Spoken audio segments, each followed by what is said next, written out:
I think that the conservative cuts to the arts and culture communities speak for themselves. It's not a question of the Toronto Star, it's very much a question of the reaction all across the country from those involved in the arts and culture that speak for themselves, and they are completely inappropriate for a country that not only from a spirit and a philosophical and an emotional perspective appreciate and rely on arts and culture, but from an economic perspective understand the extraordinary importance of, a significant part of our GDP. Putting on my finance hat is also related to arts and culture. So the cuts were completely wrong, and we would reverse them and in fact enhance funding. The next one, the foreign aid, great question. I actually supported the untying of foreign aid, because my view is that whatever resources we put internationally should be used as efficiently and effectively as possible. In some cases, that can require and use Canadian involvement in a different way, but it should be something that's on a case-by-case basis. So kudos where credit where it's due. What I am proud of is that as an MP in the House of Commons, my colleague talks about wanting to shake up CETA. Well, we did. And this spring, I was very proud to vote in support of a Liberal-sponsored private members' bill, that specifically required that CETA government money be spent to reduce poverty. And that had not been the case before. So it was very much to help focus the expenditures on CETA. And finally, the questions of promises kept and the extraordinarily distressing, as we all know, issue of Zara Kazemi. I have said, and I have said when I first got into politics 5 years ago, that the only promise that I will ever make is that I will work as hard and as well as I can.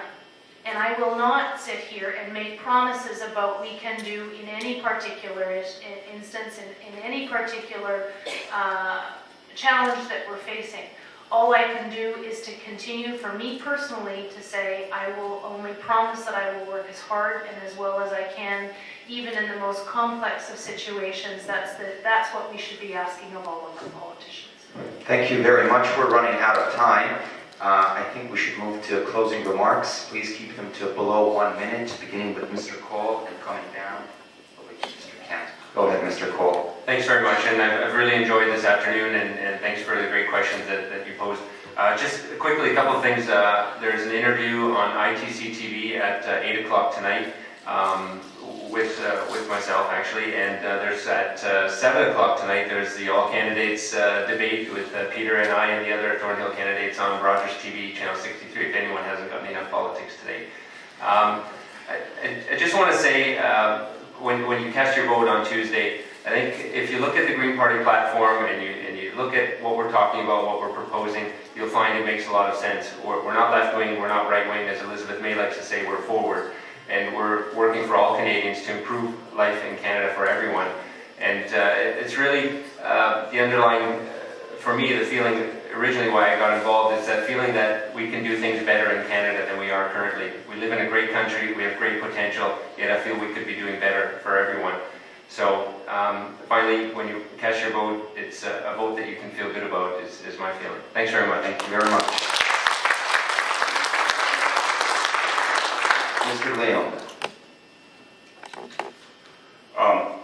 I wish to say that on October 14th, you have a choice to make.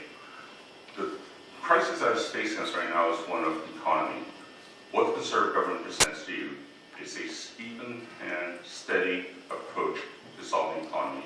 We know that you cannot make any rash decisions, and you cannot wait 30 days while the house is burning down to make the decision, because that simply will not do. Because we have seen from 30 days from the start of this campaign to now, we have seen oil prices gone high and gone low, and we have also seen our financial markets crash. So this even-handed handling of Stephen Harper government is the way to go. Next thing I want to say that I am also an immigrant. I came here 40 years ago. I've experienced just about everything that you have experienced, from being a foreign student to an immigrant to working for large corporations, small corporations. Let me be your voice to speak on your behalf in Ottawa, especially those residents who are of Richmond Hill. Thank you. And that's the same. Thank you very much. Thank you very much. Mr. Carcassoli. I came across this quote that I'd like to read comes from John F. Kennedy, who said, "We cannot measure national spirit by the Dow Jones average, nor national achievement by the gross national product. For the gross national product includes air pollution and ambulances to clear our highways from carnage. It counts special locks for our doors and jails for people who break them. The gross national product includes the destruction of the redwoods and the death of Lake Superior. And if the gross national product includes all this, there is much that it does not comprehend. It does not allow for the health of our families, the quality of their education, or the joy of their play. It measures everything, in short, except that which makes life worthwhile. And it can tell us everything about America, and I would say Canada, except whether we are proud to be Canadians." The choice on October 14th is not just the Conservatives or the Liberals or the NDP. It's about the future. It's about values. It's about vision. Thank you. It's about leadership. Thank you very much.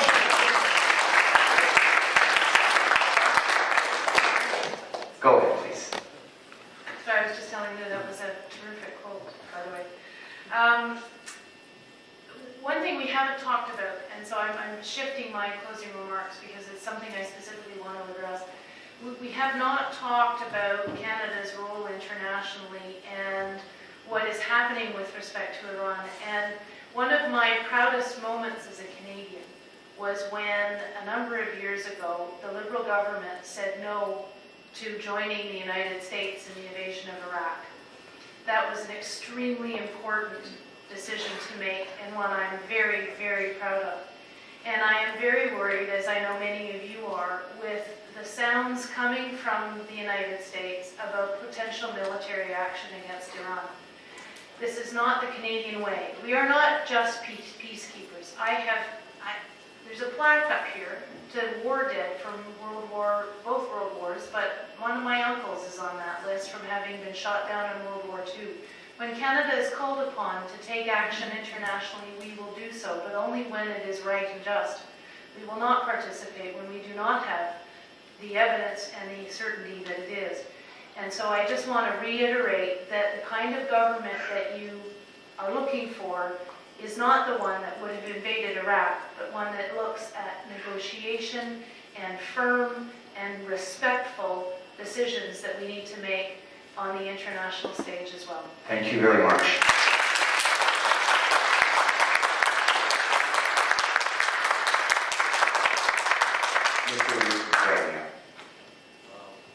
Given the complications in our community, you can see that you need someone who knows much more about the details of our community, and that justifies why you should vote for me. Some people are throwing questions at me, saying, but we did that once before, and now all we get is we are thrown parties and money is being funneled out of the Iranian community. That's where Rumi comes in and doesn't allow me to do that, because he said, whatever you thrill or chill, that is what you deserve. بر آنچه که می‌ارزی میدان که همان ارزی.